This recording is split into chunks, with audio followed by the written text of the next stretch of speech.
Hey there again, my friends. How's everybody doing today? For real.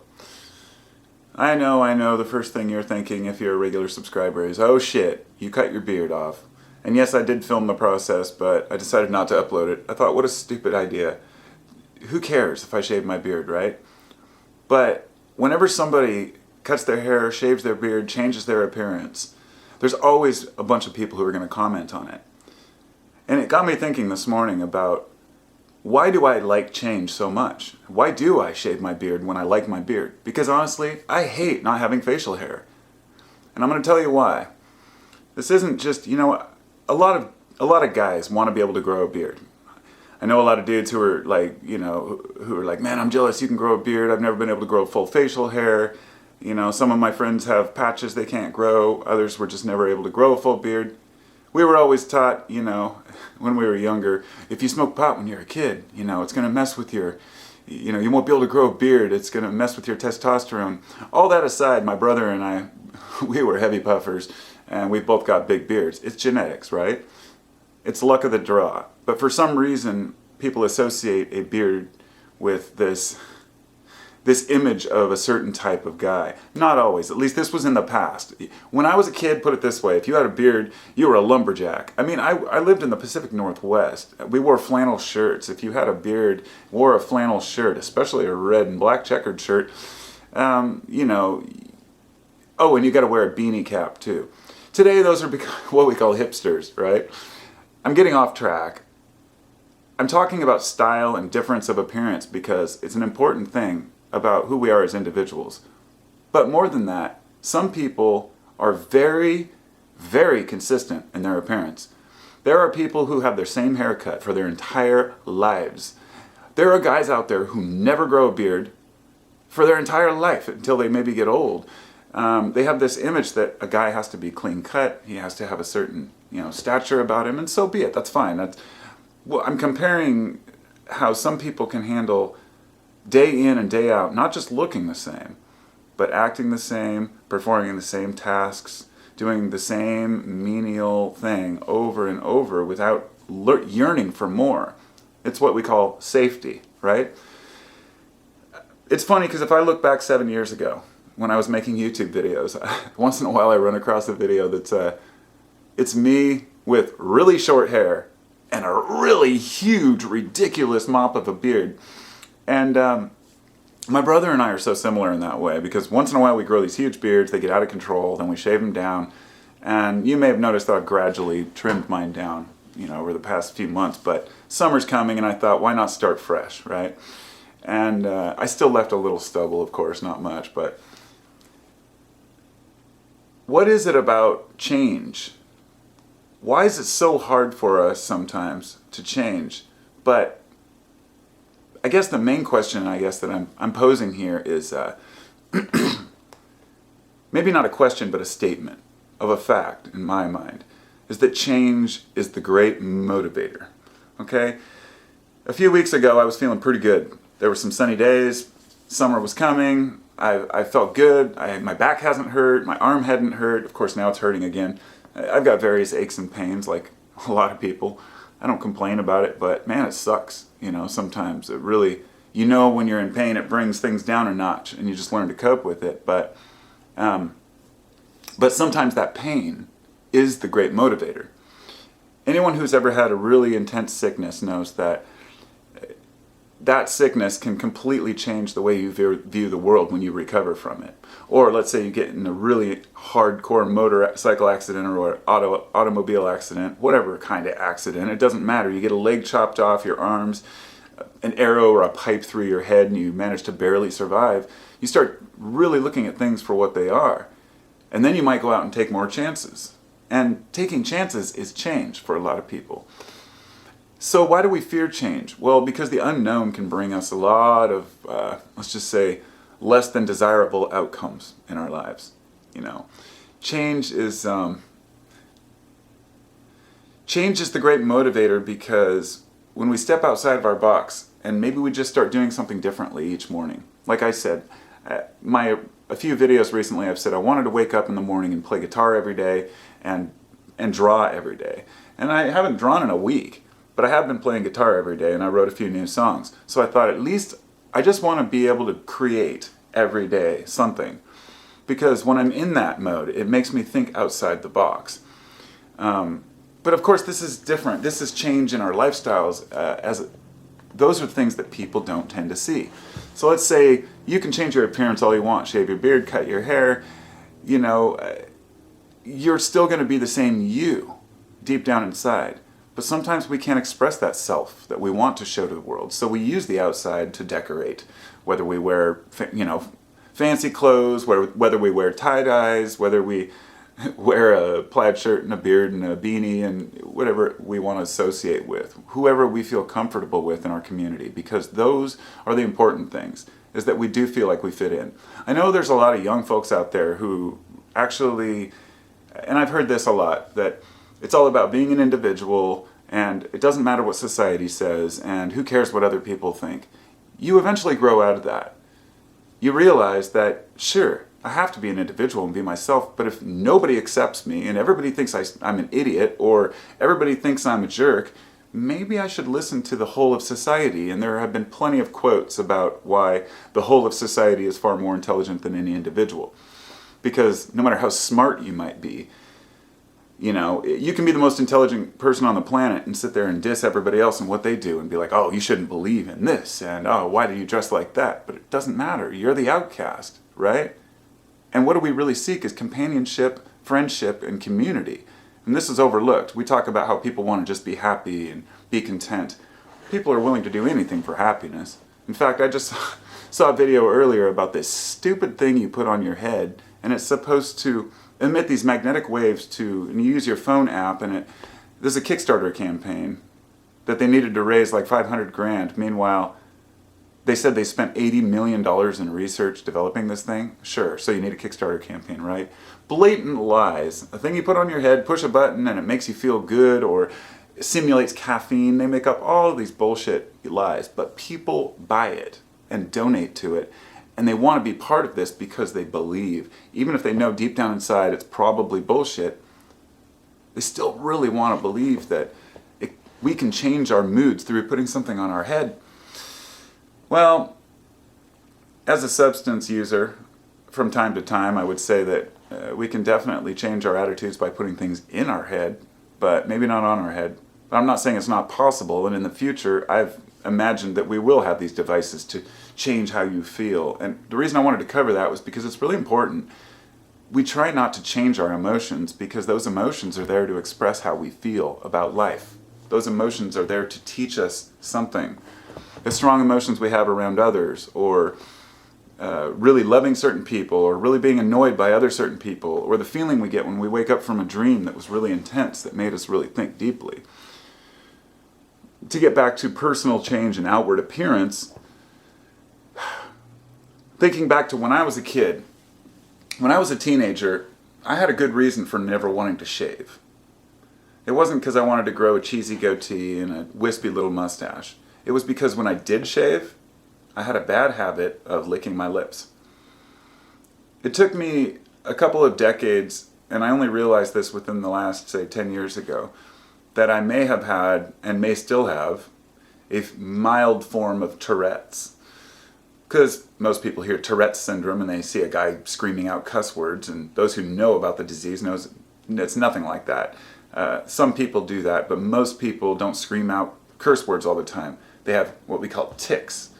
Tics would be me twitching my head like this, or stretching my mouth, or licking my lips. These are little nervous habits that we have.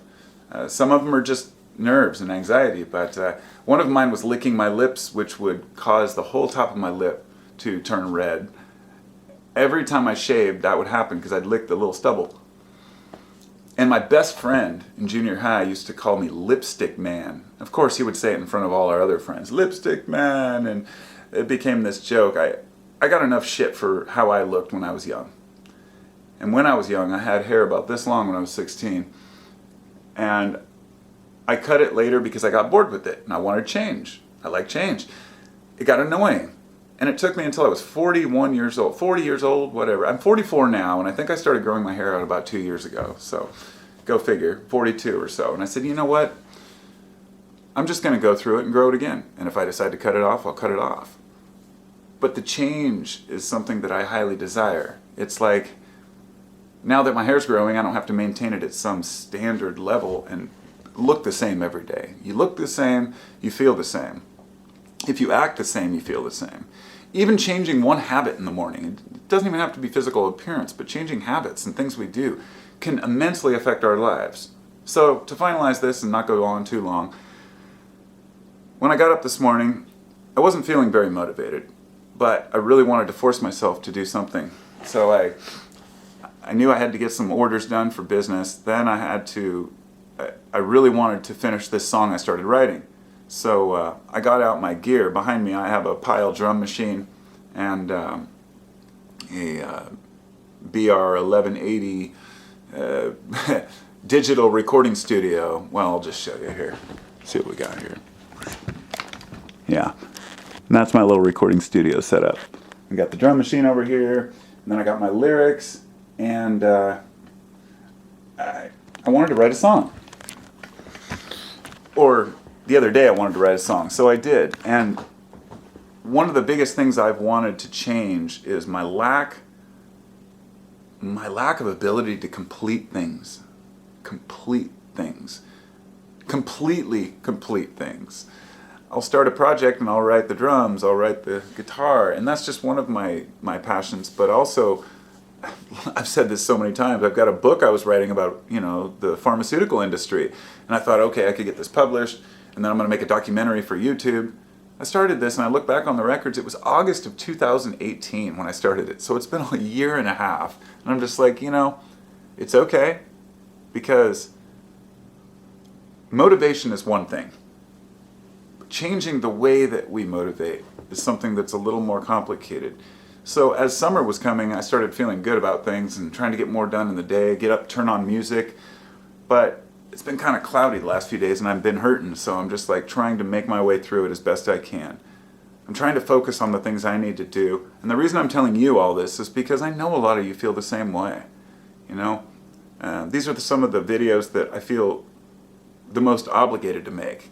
Lately I haven't felt like making videos, but whenever it's something I know can help people, and as cheesy as that sounds, I try to do it. And it's funny because when I talk about change, a lot of you know that I'm a pretty wishy-washy dude when it comes to what I want to do. I'll say, oh, I'm going to start making videos like this. Oh, I'm going to do a Carpo's Corner podcast, and then I'm going to do an art channel, and I'm going to do a plant channel, and then I change it, and then it's philosophy, and this and that. I came to the conclusion a long time ago that this channel is for anything and everything. Whether it's my music, whether it's my thoughts. And my other channel, which is Carpo's World of Thoughts, if you're not aware of that channel, that's where I upload anything that's more controversial that has to do with plants. And it's funny I say controversial because it's another aspect of what's changed. I've changed the way that I interact on YouTube because I fear having my channel deleted. I'll be brutally honest on that. I put all my plant stuff on the other channel because I'm afraid that YouTube's going to hit it with the algorithms and just delete my channel, which happened last year. And a lot of you know my channel was down for like 2 months. And there was a part of me that said, screw them, I'm just going to go do my own thing. But inside I said, look, I understand the internet's changing, the platform is changing. I'm either going to go along with it or I'm just going to not have my voice heard. And that's something I enjoy doing, is speaking to people. But all these changes I've wanted to do with the channel, I've never quite fulfilled any of those. And I'm starting to wonder, how can I utilize my love of change, which is constant? I can't stick with one thing for very long. It just drives me nuts. There are a few things I can stick with in life. I'm talking about hobbies and stuff, but when it comes to, say, relationships, that's different. I have no interest in changing my friends or changing my family. I love all the people around me, and that's because this sits on a different level. These are people that I trust, and I also have trust issues. And making new friends, I get very wary. I've only made 1 or 2 new friends in the last 10 years. Now, one of my good friend Space that I met at a Fish concert. God, was it the Fish or the Dead?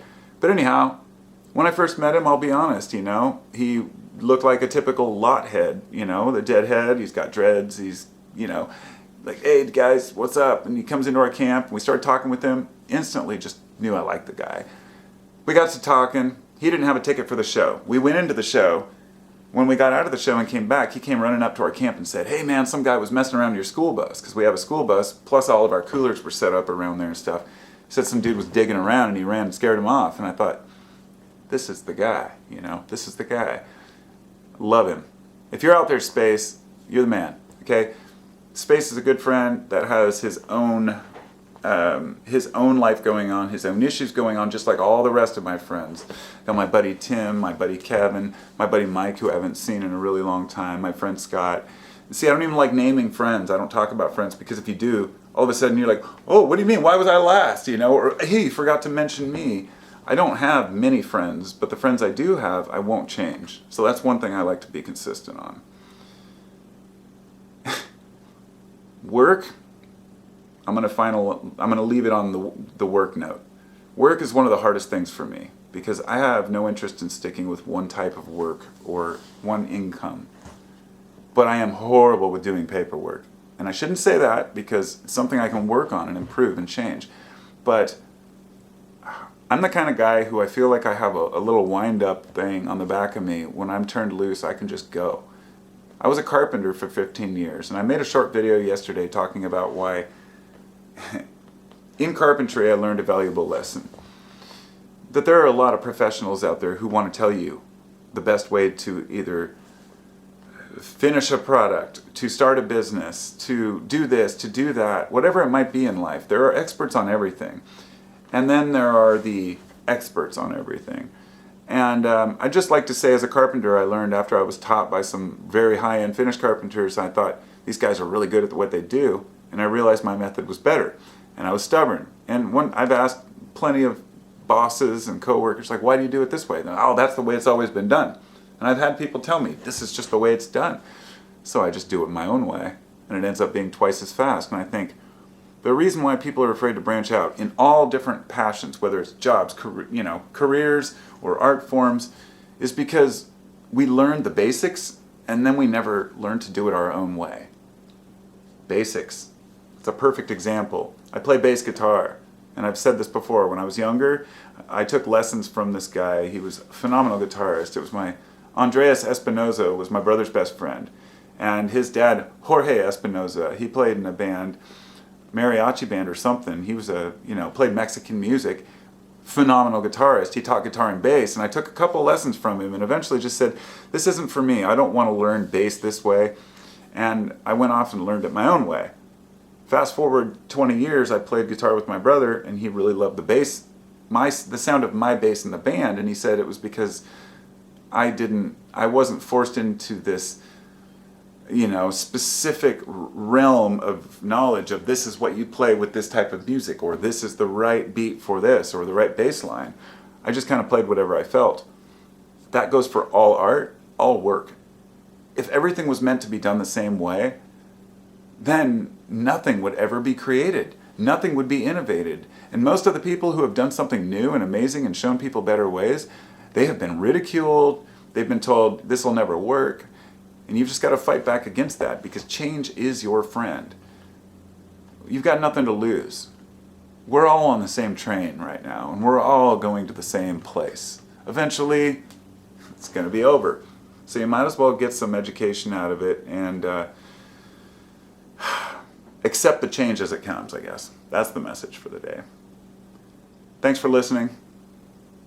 Thanks to my patrons. I usually put a list of patrons at the end, but I'm not going to edit this one. I'll probably just upload it straight on. So I think my patrons, I'll put them in the description. And, change is good, but it's also scary. I'd like to note that this t-shirt that I have right here, it's actually,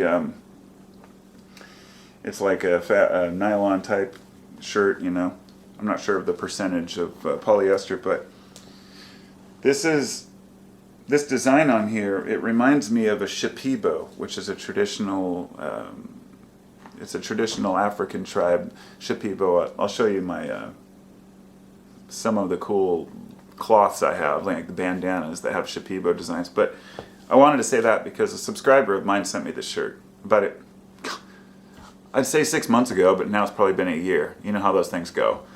But it's been sometime between 6 months and a year. A subscriber sent me this. He made them for his business, and I don't recall which one of my subscribers in my list it was. But if you're out there, I just wanted to say thanks again, and leave a comment so I can, because I'd like to get a couple more. And that's about all I got. I've got a lot more, but I won't burden you with it. Be well. Take care of each other. Take care of yourself.